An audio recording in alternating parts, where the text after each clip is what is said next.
Bonjour à toutes et à tous, bienvenue sur le podcast Greg Game, je suis Florian et aujourd'hui j'accueille Thomas Favrelière. Bonjour Thomas. Bonjour Florian. Donc Thomas, t'accueille à l'occasion de la sortie de Synchro, donc qui arrive en novembre chez nous, chez Greg Games. Ouais. Et en fait je voulais parler un petit peu du jeu. Le petit podcast va s'articuler autour de 3 axes. Premièrement, une petite présentation de toi, parce que même si je sais qu'on t'a déjà présenté dans le magazine, etc., c'est pas mal que tu nous refasses un petit... Et puis on t'a déjà interviewé, enfin on a déjà fait un podcast aussi sur Alveola, mais bon, c'est bien que tu en reparles un petit peu. Après, on va parler un petit peu de Synchro, ce qu'est le jeu en fait et comment on joue.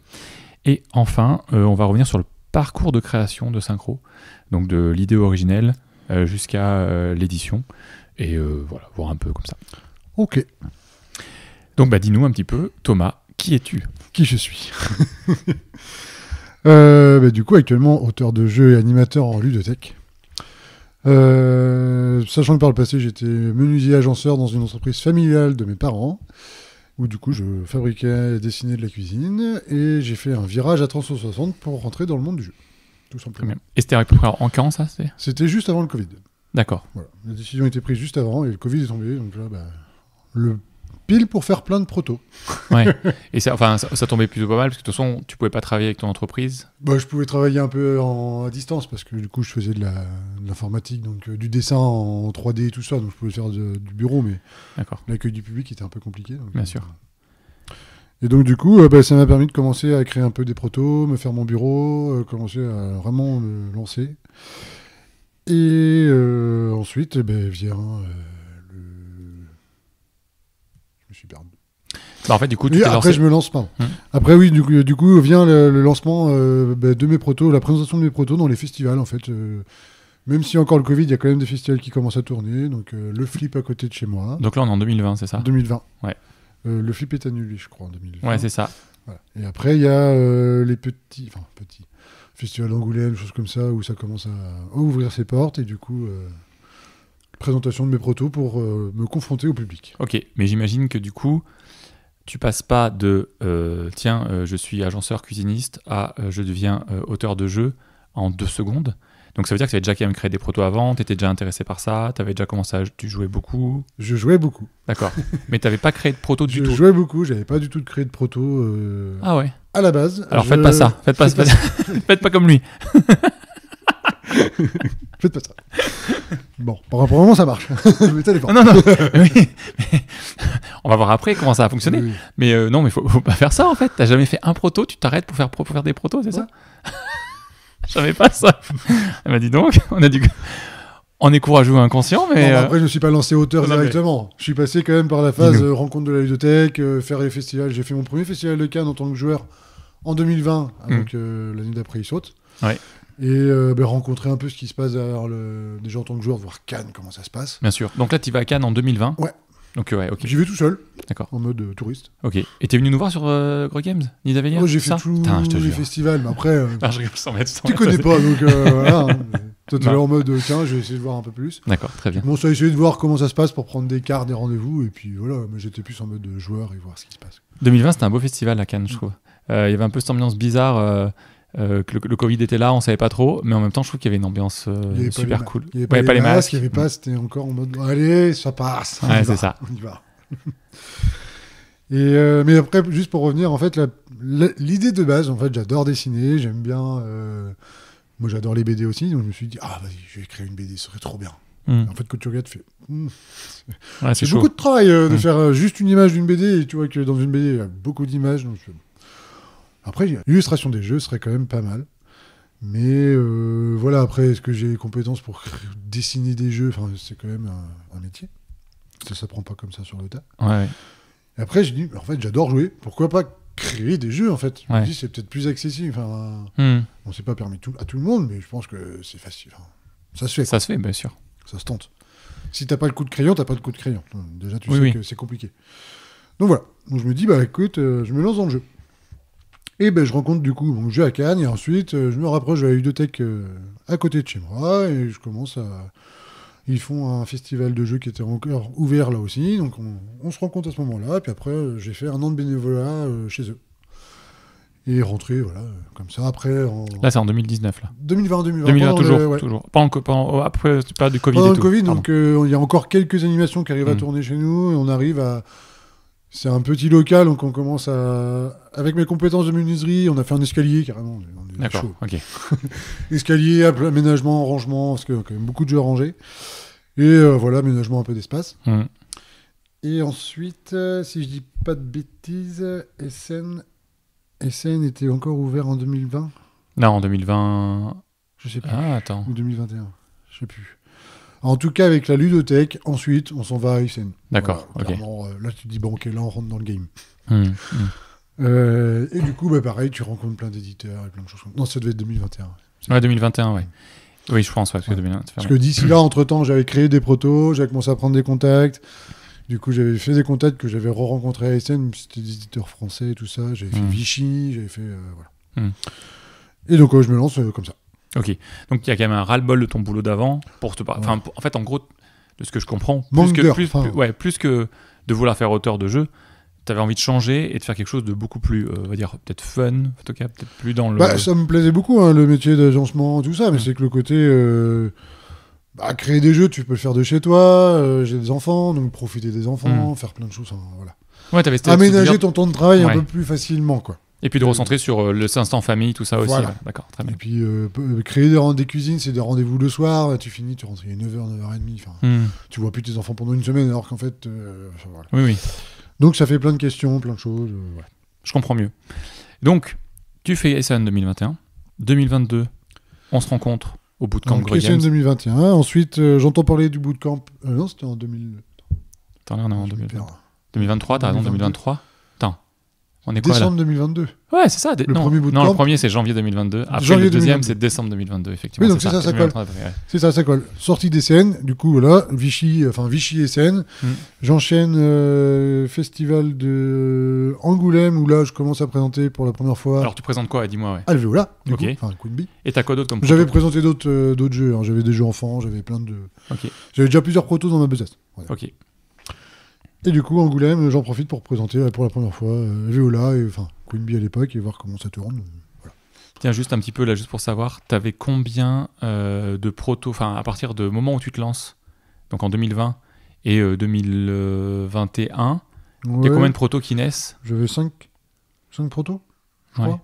Ouais. Toi, t'es protos avec 2 jeux enfants et un jeu de tuiles et jeu de... Ouais, Toi, t'es plutôt à faire plein de protos et en jeter au fur et à mesure et puis garder les 3-4 que tu trouves les plus prometteurs, ou plutôt de dire je me concentre sur 5 et je vais les bosser à fond? Ça va dépendre des projets. Il y en a que je vais tellement kiffer, celui-là j'y crois à fond, il faut vraiment que je le bosse. Il y en a où des fois il y en a juste un qui va me dire ouais bah écoute, t'as vu, ça ressemble à quelque chose qui existe déjà, tu fais bon bah j'ai pas envie de me casser la tête.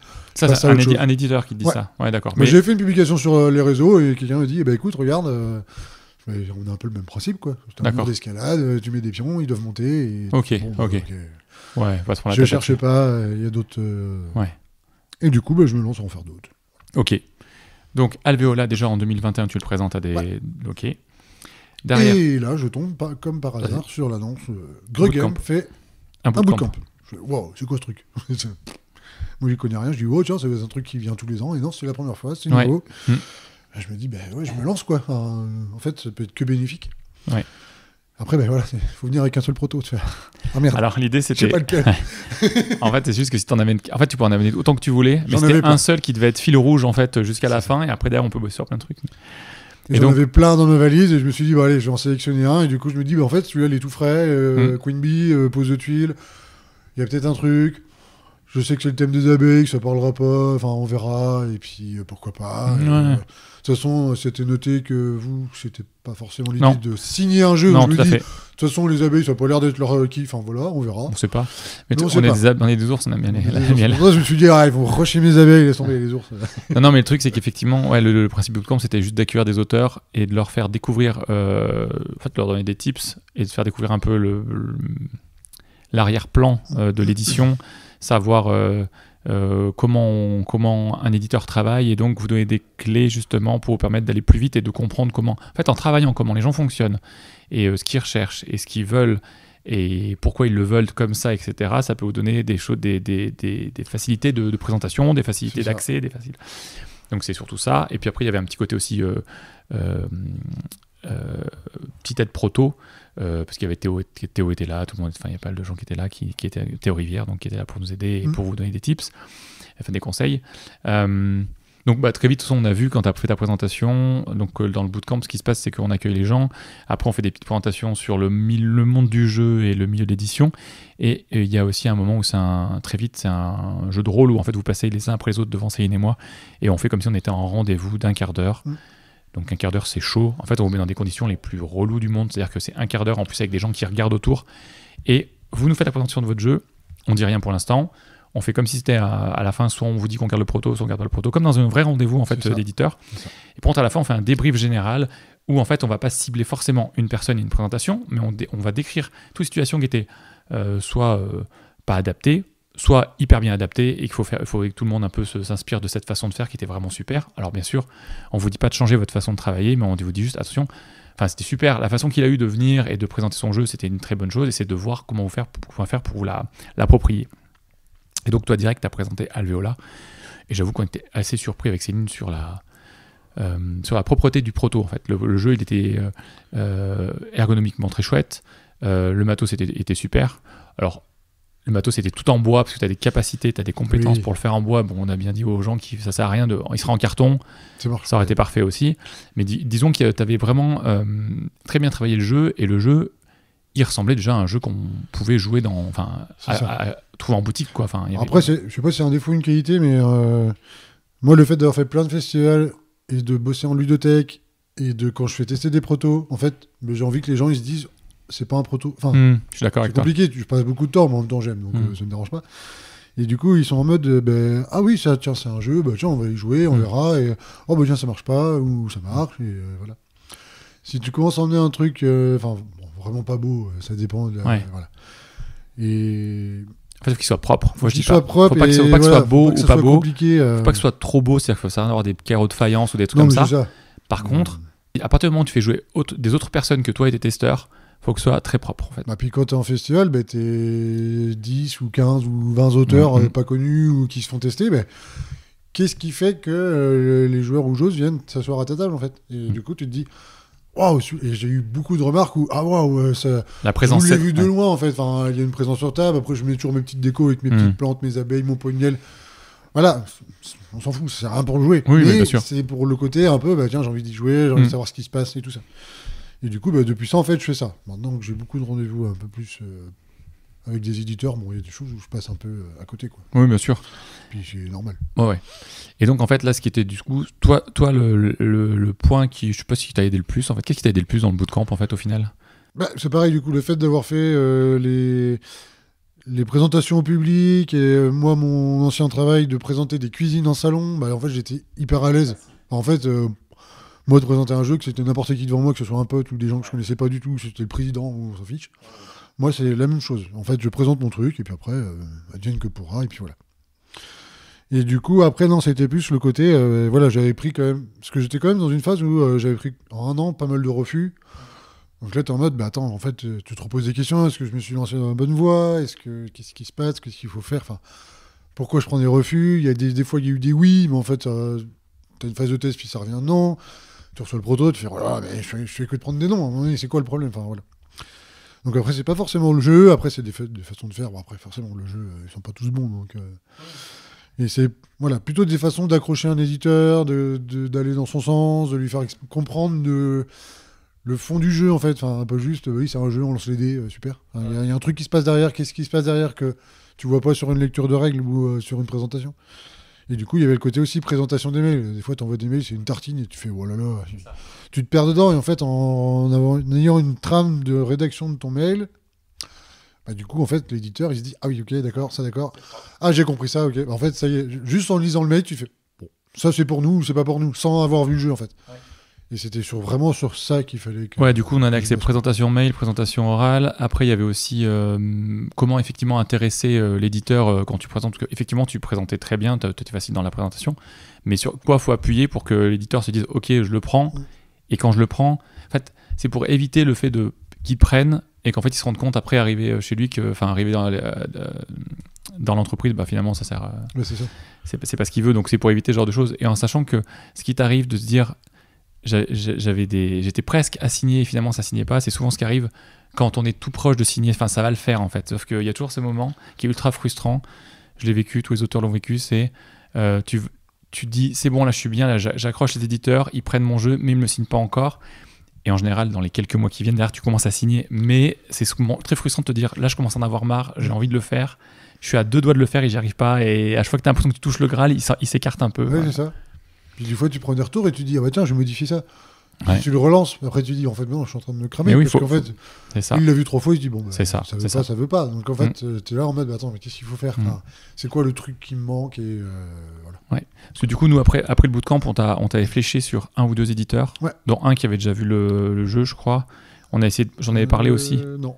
Non, c'est pas ça. Ah non, c'est pas toi. C'était Adrien que j'avais renvoyé sur un éditeur qui avait déjà vu. Mais en fait, l'idée, c'est qu'on avait fléché sur des éditeurs. Là, c'était effectivement pour que tu aies des essais encore, que tu puisses, comme tous les gars du bootcamp, puissent essayer encore refaire une présentation à Cannes et puis voilà, discuter avec eux. Et ça te donne des contacts en fait. Ah bah oui, et finalement, le jeu, tu l'as signé avec tout Manta 2-3 mois après. 2-3 mois après, la chimie du jeu. Ouais, c'est ça. Et après, c'était pareil sur conseil des retours que Gregame avait fait et que Théo Rivière aussi m'avait dit. En fait, ton jeu là, oui, il y a des choses qui vont pas que tu peux régler, mais en fait, fais-le tester, mais en concours. En fait. C'est là où je me suis dit, c'est pas bête. Et du coup, j'ai fait la chimie du jeu où j'ai fini sur le podium. Paris ludique fini sur le podium. Le flip appartenait fini premier. Ouais.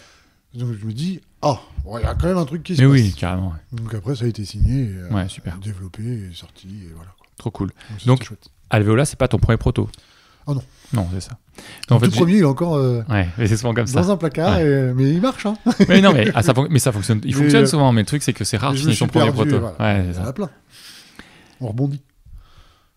Cool. Du coup, là, tu fais ça. Donc là, Alvéola sort, tu continues à travailler des protos, t'en crées des nouveaux. C'est ça. Entre-temps, suite à Cannes, quand même, j'ai signé mon premier jeu enfant. Ah oui, c'est vrai, le premier Cannes, déjà, tu signes un jeu à Cannes. Ouais. Après Bootcamp. Mon premier jeu enfant chez... on peut le dire. Bah si, oui, bien sûr, je m'en moque, moi. Non, c'est alors si eux t'ont demandé de pas le dire, tu le dis pas. Moi, je m'en fous, moi, tu peux y aller. Pitcher le jeu, mais... C'est vrai ? Non, mais ça marche. D'accord. Non, mon premier jeu, du coup, est sorti chez Blue Orange. Enfin, d'accord. Non, signé chez Blue Orange. Ouais, et il sort l'année prochaine, cette année ? Et il sort en mars l'année prochaine. Super, très bien. Donc après, tu signes Alvéola. Ensuite, Alvéola. Ensuite, c'est Synchro, justement. Ensuite, c'est Synchro. À Vichy ? C'est ça. Vichy 2022. 2022. Ah, c'est ça, ouais. On te signe avant le bootcamp de fin d'année 2022. C'est ça. C'est ça, d'accord, cool. Et donc, après, on va finir là, mais du coup, bootcamp 2022, par contre, du coup, t'es devenu parrain comme Théo Rivière. On t'a fait venir. Ouais. En fait, ce qui était chouette, c'est que t'as été, t'étais la personne qui a signé le plus de jeux, mais t'étais sur les starting blocks, en fait. Tu vois, il te manquait juste une petite étincelle pour que. Et donc, ça a super bien fonctionné. Et donc, ce qui était bien, c'est qu'en fait, Théo. On a un auteur dans le bootcamp, c'est Théo. Mais Théo, il a un niveau tellement... Enfin, il a publié énormément de jeux. Donc, on s'est dit que peut-être que toutes les difficultés qu'il avait eues au départ, il les avait peut-être un peu perdues de vue et il a bien conscience de difficultés qu'il avait eues au départ. Mais toi, je me disais que tu étais dedans, en fait. Tu venais de sortir des difficultés à être édité et tu commençais à lancer et être édité. Donc, ça allait apporter des choses super intéressantes auprès des participants. Et ça a été le cas. Ça a été ultra chouette. Puis on n'avait pas le même parcours avec Théo, parce que Théo Rivière, il était déjà chez des éditeurs, en fait. Il était déjà dans le monde du jeu avant d'être auteur. Ouais. Donc il y avait déjà des portes qui étaient grandes ouvertes. Oui, il avait bossé chez Reproprod, avant, alors je vais pas faire de bêtises, mais il me semble qu'il était testeur chez Libellud quand il a après arrivé à faire publier son jeu par... Je veux dire, il était déjà vraiment des pieds chez des éditeurs. Oui, c'est vrai. Moi, je pars de ma menuiserie... tu connais personne, ouais. Je connais personne, quoi. Et je pense que c'est sur ça que les participants du Bootcamp 2 ont vraiment... se sont plus projetés par rapport à moi en mode... Ah oui, en fait, on est pareil. Il faut s'identifier, clairement. Il faut s'identifier, ouais. Voilà, ils sont complètement identifiés à moi en mode... ah oui, en fait, on part du même point, et d'accord, un an après, ça donne ça, ok, je peux peut-être faire ça, genre, voilà. Non, c'est chouette. C'est vraiment chouette. Puis ça a donné des belles rencontres, et relations après avec... Parce que du coup, vous avez fait des co-autorats avec les personnes du premier bootcamp et les personnes du deuxième bootcamp aussi. Il y a eu des co-autorats et il y a eu aussi des co-autorats donc entre le premier et le deuxième qui se sont mis en place après parce que ils se sont tous rencontrés sur notre stand de Grey Games lors des festivals donc Cannes, et donc ça fait des belles rencontres. Donc là, par exemple, pour citer, je sais qu'avec Adrien Pédron, qui était dans le premier bootcamp également, t'as gagné le prix du flip du jeu enfant cette année avec un super jeu qui s'appelle Archéo. Et vraiment un chouette jeu, et il y a de fortes chances qu'il soit signé. Enfin, j'ai trop hâte. Enfin, je vous le souhaite. Ce serait bien. Donc voilà, donc ça c'est pour ton parcours. Ouais. Et donc ça nous mène à Vichy 2022, où tu nous présentes un jeu qui s'appelle Outpost. Outpost. Donc, peux-tu nous raconter alors déjà, avant de partir sur l'histoire d'Outpost et donc de Synchro, qui va devenir Synchro, est-ce que tu peux nous dire comment fonctionne Synchro ? Ouais. Vas-y. Donc comment fonctionne Synchro ? C'est un jeu coopératif avec communication très limitée, donc on a pas le droit de se parler. Tout simplement. C'est limité. C'est très limité. Sauf que du coup, il y a une horde de monstres qui nous attaquent et on va devoir lancer des sorts avec nos cartes en main pour pouvoir les vaincre. En ayant des cartes égales ou supérieures pour vaincre ou pas le monstre. Sauf que chaque monstre a des effets différents. Voilà. Ouais. Donc gros, c'est ça. On n'a pas de se parler. Enfin, on peut parler de tout ce qu'on veut autour de la table, mais on n'a pas parlé de la stratégie quand on joue. C'est ça le truc. Ouais, j'ai un 5 dans la main. Vas-y, mets ton 8 là, ton 4 sur le orange. Non. Donc l'idée c'est qu'en fait moi ce que j'aimais bien aimer c'est que rapidement ça fait comme une sorte d'explorer. On sort le paquet, on met sur la table, on a un deck, un paquet de cartes et en fait on va le dépiler et en le dépilant on va vivre une aventure. À chaque fois on met une carte, ça fait une horde, donc ça crée une pyramide de cartes avec des monstres qui est différente en fonction du niveau auquel on est, et on va jouer des cartes sorts pour les affronter. Il y a ce petit côté The Mind où on va mettre des cartes face cachée et l'idée c'est d'arriver à faire, enfin c'est très discret, enfin c'est plutôt du guessing en fait, c'est un côté guessing mais qu'on retrouve un peu, où en fait l'idée c'est d'arriver à faire la bonne valeur au bon moment en mettant les cartes face cachée, et on révèle à la fin de chaque tour et on voit ce que ça a donné. Donc il y a ce petit côté magique genre ouais on y est arrivé, voilà. Oui, parce que autant The Mind en fait t'as aucun indicateur pour te dire bon c'est vraiment on y va quoi. Alors que là il y a des monstres donc tu te dis tu sais la valeur et tout. Potentiellement il a peut-être fait ça, ou alors enfin t'as une petite réflexion en plus que voilà. Et en fait en début de tour, en début de la partie, à chaque fois que quelqu'un récupère des cartes, on va indiquer la valeur qu'on considère de notre main, en fait, laquelle valeur on estime de notre main. Donc soit c'est une bonne main, on met le pouce vers le haut, soit c'est une mauvaise main, on met le pouce vers le bas, soit on dit qu'elle est moyenne en faisant balloter notre main au milieu comme ça. C'est très très podcasté, très radiophonique le fait de vous montrer les gestes. Vous voyez bien. Hein. Mais vous comprenez, je crois que j'ai bien décrit, je crois que je suis pas mal, j'ai bien décrit. Et ce qui est très chouette dans le jeu, c'est la progression au fur et à mesure et la connaissance qu'on a des personnes qui vont se mettre autour. Et donc c'est pour ça qu'on a appelé synchro le jeu. On synchronise au fur et à mesure pour arriver à bien comprendre comment vont jouer les autres. Et moi, je sais que j'aime bien, c'est que quand je joue bien avec l'équipe pendant un petit moment, je peux te dire à ton tour, toi, je sais que tu as joué un 3 là, je sais que tu as joué un 4 là, je sais que tu as joué... Et j'aime bien faire ça avant de les révéler pour être sûr. Et ce qui est bien, donc il y a 2 chapitres. Chapitre 1, c'est une sorte de tutoriel où on va apprendre vraiment comment le jeu fonctionne, qui est nécessaire à chaque fois que vous jouez avec des nouvelles personnes, parce que ça vous permet également de apprendre à vous connaître sans avoir un jeu trop compliqué non plus, voilà. Et après il y a le chapitre 2 où là on a toutes les règles, on a un challenge qui est plus relevé, qui est assez chouette. Donc l'idée c'est quoi ? C'est 10-15 minutes par partie, 10 minutes par partie à peu près, et si vous voulez faire la partie complète, la boîte complète, c'est 1h30, 1h30, 2 heures en fonction de voilà. Mais à tout moment vous pouvez sauvegarder, recommencer quand vous voulez. C'est ce qui est chouette, c'est un jeu qui est assez chill quand même, hein. C'est assez tranquille, l'idée c'est d'être peinard, c'est un jeu entre famille initiée, mais plutôt familiale, enfin ça peut jouer... oui. Il n'y a pas beaucoup de règles, hein, vous verrez. Mais c'est vraiment... Alors ça a été un pur coup de cœur. L'équipe a vraiment adoré ce jeu, si bien qu'on l'a signé sur un salon. Faut jamais faire ça. Faut jamais faire ça. En fait, on dit tout le temps qu'il faut jamais faire ça, faut jamais... mais en fait, c'est vrai. En fait, vraiment, je dis tout le temps... à chaque fois que j'ai eu le malheur de m'emballer sur un jeu dans un salon... quand je l'ai fait rejouer ensuite, soit à l'équipe complète, soit avec des testeurs, soit avec notre distributeur, on s'est rendu compte qu'il y avait des trucs, il y avait des choses qui faisaient que ça rendait compliqué, que je m'étais peut-être emballé sur enfin, mais ça arrivait, je pense à d'autres, hein, je suis pas le seul à avoir fait ces conneries, hein, je suis un peu... Mais c'est aussi le fait on adore notre boulot, on est hyper enthousiaste, et quand on a un truc vraiment, des fois on a des coups de cœur, et voilà, bref. Tout ça pour dire que souvent, quand on a donné même notre accord verbal, on dit « Ah, c'est vachement bien, je veux le signer », et ben ça arrive qu'on revienne et on est désolé, et moi ça m'empêche de dormir pendant plusieurs jours de faire ça, mais des fois on n'a pas le choix parce que nous on est confronté aussi à la réalité économique du terrain, et en fait on est entre la création et le côté économique, et des fois on se rend compte qu'on va droit dans un mur en faisant quelque chose, et amener un jeu droit dans un mur, d'un, ça nous fait dépenser de l'argent pour au final rien, et de deux, ça vous fait perdre des chances pour votre jeu. C'est-à-dire que est-ce qu'il vaut mieux s'arrêter à un moment pour que vous puissiez reprendre votre jeu et aller le remontrer à un éditeur, et que cet éditeur ait une meilleure vision, arrive mieux à le porter et lui donne un vrai succès, plutôt qu'on le garde, qu'on s'entête, et qu'au finalement ça fasse un four, qu'on perde tous de l'argent, qu'on soit tous déçus, et qu'on soit... Voilà. Donc voilà, tout ça pour dire que Synchro, on l'a vraiment kiffé. On y a joué plusieurs fois et on l'a signé à Vichy. Et derrière, ça a été 1 an de développement. Ça a été très rapide. Pour qu'il soit représenté à Vichy 2023.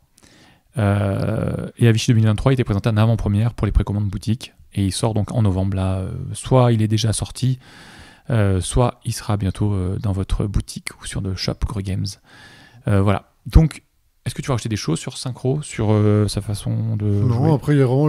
moi, ce que j'aime bien, c'est le côté un peu jeu vidéo où, au fur et à mesure des niveaux, en fait, tu t'améliores, tu as des nouveaux trucs, il y a des surprises, il y a des bugs, je ne dis pas plus. Après. Ouais, il y a un petit côté Dead and Retry où tu vas perdre contre certains niveaux, puis recommencer, puis t'améliorer, puis gagner des trucs qui font que ça va t'améliorer ton expérience de jeu et ta puissance, donc c'est assez chouette. Puis c'est vraiment ce qui se passe autour de la table sur ce jeu. Ouais. Clairement, c'est vraiment les rebondissements, les remarques, les trucs. On n'a pas le droit de se parler, mais entre les niveaux, c'est ça. Il y a du débat. Mais pourquoi il a fait ça ? Voilà. Mais pourquoi t'as fait ça ? Pourquoi t'as dit que t'avais une bonne main ? C'est ça. Et donc ça joue de 2 à 5. Ouais. Sans modification de règles, ouais, quasi rien. À part les mises en place de cartes, mais c'est tout. Donc vraiment très cool. Donc alors vas-y, explique-nous maintenant quand est née l'idée. Comment ça a évolué, quels ont été les moments clés du développement par exemple. Le premier moment c'est un peu au bout de camp. En off on joue c'est le dernier soir je crois. En dernier soir, je sais plus, on a fini un peu tard. Ouais. En même temps on en profitait pour jouer à des protos et aussi faire des jeux. Et puis là tu nous fais découvrir un jeu. Je sais plus le nom. Régicide. C'est un jeu d'Australien, je crois, et c'est un jeu coopératif qui joue avec un paquet de 54 cartes classiques, où on affronte les figures en faisant des combos de cartes. Une application. Ouais, t'as l'application qui... En fait, tu peux jouer sans l'application, mais l'application t'aide vraiment beaucoup pour gérer tout ça. Ouais. Et du coup, je me dis, il se passe un truc cool avec ce jeu. J'avais bien aimé. Après, moi, je suis pas le plus friand des jeux avec application et tout ça. Et puis, il me dit, c'est quand même passé des trucs cool autour de la table, et voilà. On est resté là. Je me suis dit, peut-être qu'un jour, il y aura une idée là-dessus, on verra. Et moi, je crois que j'ai dit un truc du genre... J'ai dit un truc un peu, c'était que j'adorais les sensations que provoque Régicide. Alors forcément, Régicide est sorti, donc voilà. Mais en tout cas, j'adore ces sensations, et je me suis dit, si jamais j'arrive à retrouver un jeu qui a ces sensations-là, forcément, ça me conviendrait, en fait, et je pourrais le signer, quoi. Et puis du coup, c'était ça en janvier... Non, décembre. Non, janvier 2022, ouais, janvier 2022. En janvier, donc après, se passe plein de choses. Et puis, les vacances d'été, voilà. Et puis, Vichy approche, et je me dis, oh là, faut que je me bouge un peu pour faire du proto, là, parce que ce serait bien d'avoir des rendez-vous et de présenter des jeux. Et je sais pas, il y avait ce truc qui me trottait dans la tête, et là, j'avais des cartes, je commence à bidouiller des trucs, et là, je sais pas, il y a une espèce de déclic. Je mets des cartes en mode pyramide, j'ai des cartes en main avec des... Dans Outpost, c'était des gardes qui défendaient leur château, donc j'avais des gardes avec des valeurs, et puis on essayait d'affronter les monstres qui arrivaient, quoi. Et puis du coup, je me dis, jouer les cartes face visible ou face cachée, je sais pas, faut que je teste. Donc là, j'appelle 15 jours avant Vichy, j'appelle mes voisins, Johan et Julie, je dis, j'ai un truc à vous faire tester, j'aimerais bien qu'on y joue, et avoir un avis, quoi. On fait une partie, on met les cartes face visible, on dit, il y a un truc cool. Donc les cartes visibles, c'est les cartes sorts pour détruire les monstres. Vous les jouez face visible. Joue, en fait, tu les mets face visible. Donc en fait, voilà. Ouais. Bon. Ok, il faut battre un 5, il a mis un 3. Bon, je vais mettre un 2. Ouais. Super. Pas trop de suspense. Moi, je dis par contre, voilà, maintenant j'ai une autre idée, j'aimerais bien qu'on la teste, et maintenant on va mettre les cartes face cachée. Et là, le jeu, il prend une dimension, mais alors complètement folle. Ouais. Mais c'est trop bien. Ah mais attends, mais là, elle commence à mettre... Pourquoi t'as mis un 3 ? Moi je pensais que t'avais mis un 2, et moi je pensais que t'avais mis un 4, et ça commence à débattre. Ouais. J'avais eu 1 ou 2 niveaux, 3 niveaux je crois. Et voilà. Je me dis, je tiens un truc, je vais essayer de le pousser un peu plus. Je commence à créer d'autres niveaux et tout, et la semaine d'après, donc une semaine avant Vichy, le mardi, pareil, j'appelle des potes, je dis, faut que je vous fasse un truc, mais alors d'autres, pas avoir les mêmes joueurs et joueuses autour de la table. Et là, un pote, Charles, je lui explique toutes les règles, machin, tous les pouvoirs des monstres différents. Et là, pendant la partie, il me fait « Attends, c'était quoi déjà cet effet-là ? Attends, c'était quoi déjà celui-là ?» Et c'est relou qui... Enfin, pourtant, il n'y a que 3 règles, mais en fait, quand tu es dans la partie, tu es en mode « Attends, c'est quoi déjà celui-là ?» Enfin, il y a tellement de trucs. Et tout en discutant, on parle de jeux vidéo, et se dire « en fait, pourquoi ça ne viendrait pas au fur et à mesure, le truc ?» Ah bah oui, carrément, c'est cool ça, on peut se faire Vas-y, on va refaire un niveau 1, je vous explique les pouvoirs des cartes vertes, le pouvoir des cartes rouges et machin, et on y va, quoi. Et il fait, ah bah là c'est mieux, on a bien compris. Et du coup je dis, bon c'est bon, là je tiens un truc, je continue, machin, je commence à développer même direct le niveau un peu 2, avec tu gagnes des trucs, enfin, voilà, je vais pas vous spoiler le truc, mais voilà, tu gagnes des bonus, des malus, les niveaux deviennent de plus en plus durs. Et le jeudi, donc je partais le vendredi à Vichy, le jeudi soir, je rappelle des potes, je dis, ah, j'ai un jeu à vous faire tester. Il est quasi fini. Enfin, pour moi, il était quasi fini. Donc là, t'avais fait 3 parties. J'ai fait 3 parties. Oui. Et du coup, voilà, ils me disent, carrément, viens, on est chaud, viens à la maison, on mange et puis on joue, quoi. Et là, je fais le truc en mode, je vous explique le premier pouvoir, on fait le premier niveau. Ouais, c'est cool.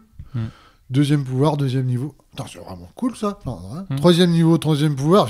C'est excellent et tout. Mais attends, ça va être ça, tu peux faire ça. Enfin, on commence à avoir des idées. Je dis, attends. J'en ai déjà d'autres, on va d'abord faire. Ouais, on fait pas toute la campagne, mais je crois qu'on y passe une bonne heure à tester plusieurs niveaux. Et ils me font, en fait, c'est trop cool quoi. Enfin, oui, il y a des petits trucs et forcément, il y a des bugs, il y a des machins, mais l'essence du jeu, le cœur, c'est cool quoi. Je dis, bon, allez, c'est chaud. J'avais pris des rendez-vous, mais mon jeu était pas fini. J'aime bien prendre des rendez-vous avant. Ah, bravo. Et puis là, je dis, allez, j'y vais. Mon truc, il est fini. Mon jeu, je fonce. Oui, il est présentable en tout cas. Ah, il est présentable largement. J'avais 4 ou 5 rendez-vous pour le présenter. Pour le présenter et tout. Je me suis dit, bon, allez, c'est parti. Bon, je commence par Greg Game. Ah, ça, t'as commencé par nous? Ouais. Ah, je présentais personne d'autre. Parfait. Et puis là, du coup, tu me prends le jeu. Ouais. Tu me dis, je le fais tester à l'équipe ce soir. J'aimerais bien que tu ne le montres pas le temps qu'on le teste. Enfin, voilà, ouais. Là, donc, tu nous le donnes, on garde la boîte pour le soir pour y jouer. On va s'arrêter là juste parce qu'en fait, t'as dit tellement de trucs intéressants avant, mais tellement de trucs. Fallait me couper. Non, mais je voulais exprès. Donc, t'as commencé à dire que t'avais créé une. T'avais scénographie. Illustré. Non, putain, je l'avais en plus. T'as pas chorégraphié, mais t'as fait une scénographie. Non. Scénario. Non, scénographie. Bref, on s'en fout. T'as créé une scène. Où tu joues. Scénarisé. Non, c'est pas ça. Okay, j'ai le mot qui m'échappe, mais c'est pas grave. En gros, t'as créé sur la table déjà sans avoir d'idée de jeu. T'as pris du matos, t'as mis sur la table et t'as créé quelque chose de juste dans la manipulation et dans le voir avec des sensations que j'avais en posant des cartes, en les retournant. Après, voilà, moi, il y a des jeux, je les travaille. En fait, je joue dans ma tête avant des fois de voilà. J'ai une idée, je me dis allez vas-y, je joue dans ma tête, je sais pas à quoi je joue mais je joue. D'accord. Et des fois tu te dis ouais ça pourrait être sympa d'avoir une carte, machin, de mettre une autre carte dessus. Ah pour avoir associé des cartes dessus, pour essayer de le battre, ça pourrait être sympa. Enfin voilà et du coup tu commences à jouer un peu dans ta tête et tu te dis ouais ça pourrait être cool. Puis après je sais plus, j'avais joué un jeu sur mon téléphone et je fais les illustrations elles sont cool et puis je me dis ça pourrait être collé. Enfin voilà, ouais c'est ça, c'est comme ça. D'avoir un petit thème monstre, garde et puis c'est parti quoi. Moi je sais que j'aime bien aussi, c'est des fois j'ai une idée de jeu ou de méca. J'ouvre mon PowerPoint, parce que je suis tout sur PowerPoint, je commence à créer mes petites cartes et tout, machin, et puis je me dis, tiens, j'ai envie d'avoir une illustration, je vais sur Pinterest, et là je fais, il est trop cool ce chevalier, et en fait des fois j'avais envie de faire un truc futuriste, et je fais, il est trop cool ce chevalier, vas-y, je fais un truc chevalier, et du coup en faisant ça débloque d'autres choses, et du coup je me dis, mets un dragon là, et puis du coup ça fait un pouvoir pour le dragon, et puis voilà, bref, en gros, et du coup je construis un peu mon imagination s'enrichit avec ce que je vois sur Pinterest ou les machins, et puis voilà. Et puis il y a des fois, même juste à chercher des images, tu fais. Cette image, je la prends. J'ai un dossier, j'ai que des images, je me dis. Ça, un jour, ça peut faire un jeu. Ouais, c'est ça. Mais juste une image. C'est tout con, mais. C'est trop cool. Donc, tu as fait ça. Après, deuxième point hyper intéressant, c'est quand tu dis tu fais une. Enfin, je trouve que des fois, on a peur de passer. Alors, moi, je sais que ça m'arrive des fois, je me dis. Je sais que si je l'imprime, ça va pas bien marcher. Ou alors, je sais que si je l'imprime, il y a cet endroit, je sais pas trop comment ça va fonctionner. J'ai peur de passer des fois pour un con avec mes testeurs en me disant alors là on va faire ça et puis je sais pas trop comment ça fonctionne. Alors qu'en fait on s'en fout. Il y a des fois où je sais pas pourquoi j'ai ce frein d'imprimer, des fois où je me dis non je m'en fous, on fait. Et là ce qui est bien c'est que tu l'as fait, tu as imprimé en sachant que tu savais pas trop comment fonctionner les cartes, si c'était face cachée, face visible. Et t'essayes. Les deux idées mais oui mais t'essayes en fait. Voilà. T'essayes face visible, tu fais ok ça marche pas. Et comme tu sais que c'est tes testeurs, que les gens ils sont cool et qu'ils comprennent voilà. Tu t'essayes de l'autre côté. Et en fait souvent tu construis ton. En fait ce qu'il faut comprendre c'est que le proto on le sort pas directement là du premier coup et en fait on va imprimer des choses, on va faire une partie et sur les premières parties tout flotte. C'est-à-dire que sur les parties on fait jamais une partie complète, on fait 1 ou 2 tours, on revient à zéro, on change une ou deux règles, on recommence, on fait ça 3-4 fois et en général on le met de côté, on prend des notes et on réfléchit et on le garde de côté pour le lendemain ou le surlendemain et on voit. Mais à aucun moment on va vous dire non mais si la méca de faire ça, c'est arrivé tout de suite. Enfin, alors ça peut arriver, hein, mais souvent, il y a des micro-détails, des choses qui vont s'affiner sur les premières parties de test. Et en fait, on a l'impression que c'est devenu directement, alors qu'en fait, ça s'est mis en place sur les premières parties. L'autre chose aussi que tu as dit qui était hyper cool et vraiment il faut faire, c'est on a toujours des potes testeurs où on se dit oh là il est relou là de faire ces commentaires de merde avec les règles. Non mais c'est vrai, tu sais, ah mais il est chiant là, il comprend pas alors qu'il y a 2 règles. Alors qu'en fait c'est normal de penser ça dès que quelqu'un voilà, c'est normal de vous dire ah, c'est un peu chiant là ce qu'il fait. Et après il faut vous dire ah non, et s'il le fait, c'est pertinent en fait. En fait, c'est pour ça qu'il faut surtout donc le verbal, le non-verbal. Par exemple, si votre pote il fait que se tromper de pion à chaque fois qu'il doit prendre le pion sur la table, ou il joue mal une action à chaque fois qu'il doit la jouer, et qu'à la fin il vous dit ah c'était génial, non j'ai pas eu de problème. S'il a eu un problème en fait, il s'en est pas rendu compte, mais vous faut faire attention à ça. Du coup, faut modifier ou faut arranger pour que ça se produise plus, parce que si lui le fait, d'autres le feront. Hein, c'est pas voilà. Et donc là, par exemple, ton collègue, il a tellement bien fait de te dire oh, il y a trop d'informations sur une première partie. Parce que comme c'est un jeu qu'on veut familial pour du grand public, il faut que tout le monde puisse y jouer. Et effectivement, le fait d'avoir l'introduction qui te prépare les 3 pouvoirs de monstres, qui te les introduit au fur et à mesure, eh ben, c'est génial. Moi, en tant que joueur initié, je me dis des fois que c'est un peu frustrant d'avoir ces pouvoirs qui rentrent petit à petit. Mais en fait, quand on l'a fait jouer au plus grand nombre, en festival, etc., on s'est rendu compte que c'était hyper utile et que ça évitait qu'ils en aient plein la tête, trop d'informations en tout cas. Et l'autre chose aussi, c'est qu'en fait, dans Synchro, comme on a besoin de se connaître en tant qu'équipe, ça nous donne 3 parties où la difficulté est moindre, mais vous pouvez quand même perdre, mais en gros, ça vous permet quand même d'avoir une bonne compréhension du jeu et de tolérer les échecs et les erreurs de communication non verbale que vous allez mettre en place, en fait. Donc c'est pour ça que c'est intéressant. Puis ce qui est chouette aussi, c'est que quand tu fais jouer un public familial et un public initié ou expert, ben en fait, sur les 3 premiers niveaux, tout le monde se règle à peu près au même niveau. Tout à fait. Donc en fait, il n'y a plus de moi je suis expert en jeu ou moi je suis lambda ou casual. On essaie de se régler tous ensemble. Ouais, et là, vas-y, on attaque le monde d'après, quoi. Ouais, c'est ça. Et là, c'est vraiment chouette. Tout à fait. Donc ça, il n'y a pas de moi je suis trop fort. Ou ouais, mais toi, t'as fait n'importe quoi, tu sais pas jouer. Enfin voilà, c'est vraiment, on est tous pareils, quoi. Alors ce qui est hyper important dans Synchro, c'est qu'en fait, il n'y a pas d'effet leader parce qu'en fait, la communication, elle est tellement limitée qu'en fait, on peut pas on n'a pas le droit de dire aux autres ce qu'ils font. Donc voilà, on joue. Et en plus, comme on connaît pas les mains des autres, il n'y a aucune façon d'influer sur leur comportement et leur façon de jouer. Donc ça, c'est voilà. Et deuxièmement, en fait, vu que les informations sont partielles également sur la table, on sait les monstres, mais on ne sait pas les cartes qu'on joue dessus, et on ne sait pas également les cartes qu'on a en main. C'était pertinent quand on est allé faire la vidéo d'un monde de jeu avec Martin, il a dit qu'il n'y a pas d'effet bouc émissaire, et c'est tout à fait vrai. C'est-à-dire qu'en fait, tu peux pas dire on a perdu, c'est de ta faute. Bah non, en fait, on était tous la même chose, on avait tous des communications limitées, on a fait ce qu'on pouvait. Souvent, ça se passe bien, et quand ça se passe bien, c'est une euphorie autour de la table, c'est assez chouette. Parfois, ça se passe mal, mais c'est plutôt vraiment cool de chambrer en disant mais pourquoi t'as fait ça, mais pourquoi t'as fait ça, et c'était vraiment cool. Donc, mais en fait, si vous voulez, on peut jamais donc pas d'effet bouc émissaire, pas d'effet leader. Donc ça, c'est vraiment chouette et c'est vraiment un point fort parce qu'en fait, moi, les jeux coop, j'en reviens un peu, j'en ai un peu marre des fois. Alors que celui-là, il est smooth, il est, et c'est pour ça qu'il m'a séduit aussi. Il nous a séduit tous. C'est que on peut y jouer en dilettante, on peut y jouer en mode compétitif, un peu, en mode, je veux dire, vraiment, on va lutter contre le jeu. Et c'est vraiment cool de créer ça en équipe et d'avoir une équipe vraiment soudée et de pouvoir en vouloir à personne. En fait, si jamais ça foire, c'est que c'est l'ensemble en fait qui a failli et c'est pas qu'une personne. Et ça, c'est vraiment chouette. Donc voilà. Je l'ai fait tester aussi en boutique de jeux où de temps en temps j'emmène mes jeux et j'ai commencé à dire c'est un jeu coopératif, machin. Il fait c'est bon, les jeux coopératifs, on n'aime pas ça, c'est bon. Bon, bah ok. Il me fait vas-y, on va le tester quand même. Et en fait, ils ont joué, ils font ouais, c'est quand même super cool comme jeu. Enfin, oui, c'est coopératif, mais il n'y a pas on dit l'effet leader ou quoi que ce soit. Et si c'est que des gros joueurs autour de la table, ils vont vraiment se faire un truc en mode réflexion. Et en familial, tu vas jouer tranquille, quoi. Donc ça s'adapte à tout le monde. Complètement, ouais. Non, c'est vraiment chouette. L'autre chose, donc on est la veille, donc le soir, on revient sur notre histoire. Oui. Le soir de Vichy, on prend le jeu, on va jouer. Donc, moi, je suis en stress. Pour de vrai, t'as stressé ? Non, pas du tout. Ah ouais. Non, par contre, étonnamment, j'étais vraiment parti confiant. Je me dis, celui-là, je sais pas pourquoi, mais je le savais, qu'il y allait y avoir un truc. Genre, que je ressortirais pas bredouille de Vichy. Bah, en fait, il y avait beaucoup de choses qui se passaient. En fait, faut avouer que déjà, les personnes avec qui tu travailles, c'est déjà hyper important. C'est-à-dire que on te connaissait, on t'avait déjà vu, on t'avait déjà parlé, on savait on s'entend super bien. Du coup, déjà, en fait, ça te donne un effet positif sur le jeu déjà. Enfin, tu vois, n'importe quel jeu que tu me présentes, je l'écoute avec une vraie joie et un vrai bonheur. Et tu vois, enfin, je me dis que je sais que je te connais, ça va être cool. Enfin, après, tu vois, c'est peut-être pas un jeu pour nous, mais en tout cas, ça va être cool. Donc, j'étais content d'avoir ce jeu. Et en plus, le fait d'y avoir joué un petit peu et d'avoir regardé un peu, tu m'as expliqué, je m'étais dit, ah là, il y a vraiment une sensation que j'aime bien et que je voulais retrouver dans un coop comme ça. Donc le soir on y joue avec l'équipe et en fait on enchaîne toutes les parties. Je me rappelle, on est à l'hôtel, on est sur une petite table ronde et on joue. Très vite on se dit qu'il manque un poil de contrôle sur comment faire, et donc en fait on imagine et on te propose d'estimer sa main au départ du jeu. Direct dès le lendemain. Ouais, voilà. Et en fait au début mais il n'y a rien qui est réglé, c'est-à-dire qu'au début on estime notre main tout le temps. Oui. Tout le temps en fait, avant chaque jeu on estime notre main. Très vite, on va abandonner cette estimation perpétuelle. On va estimer quand on commence la partie et à chaque fois qu'on pioche des cartes.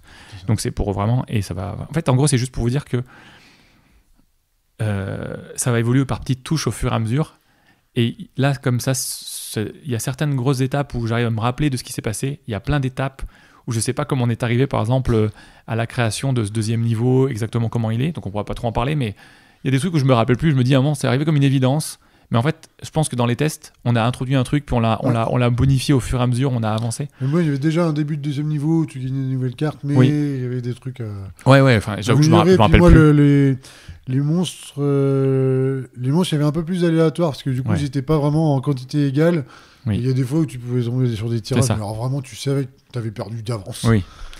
Et donc, là, ça a été réglé après. Ouais, c'est ça. Là, mais en gros, Donc nous, on y joue. On se dit juste, tiens, il faut juste un peu estimer. Donc là, on décide d'estimer un peu à la zob en fait. Un coup on a bien, on n'a pas bien, on sait pas trop quand on le fait, mais voilà, bref.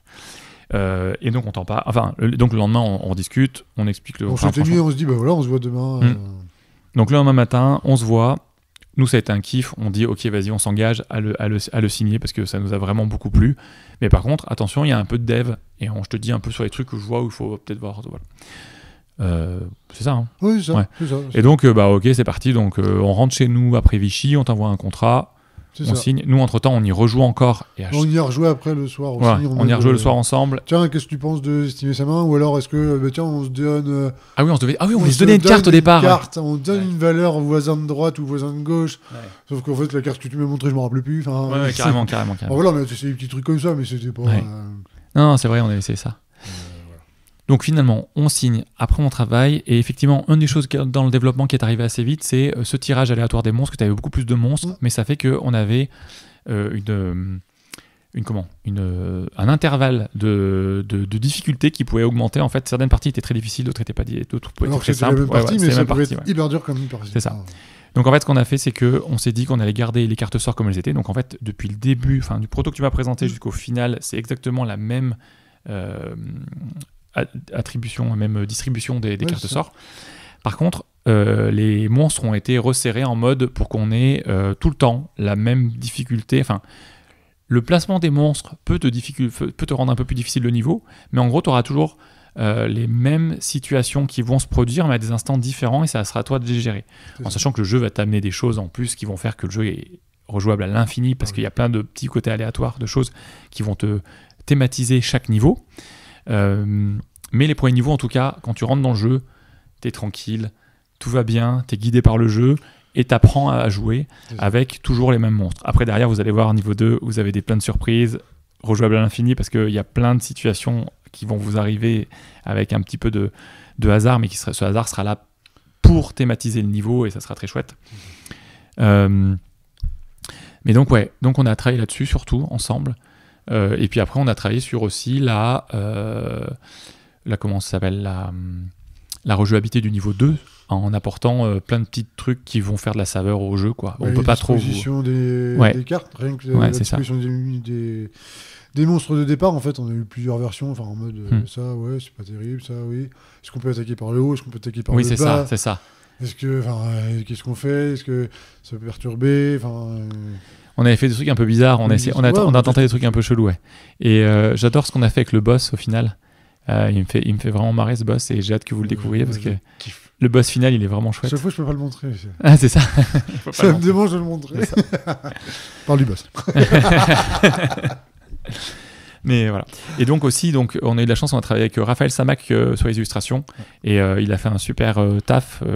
Par exemple, vous verrez quand vous vous prolongez dans l'aventure, au début, en fait, le paysage, il est gris, en fait, parce qu'il est corrompu par le mal. Noirceur. Ouais, c'est ça. Et en fait, à chaque fois que vous allez libérer un niveau, vous allez éclairer au fur et à mesure jusqu'au passage final où vous allez arriver sur. Donc en fait, les panoramas s'éclairent pour vous guider jusqu'au niveau final du niveau 1, enfin le chapitre 1, et puis après le niveau final du chapitre 2. Il y a plein de choses un peu chouettes, des petits clins d'œil, des petits. Bref, vraiment, je trouve que ces illustrations servent bien le jeu et le mettent bien en valeur, quoi.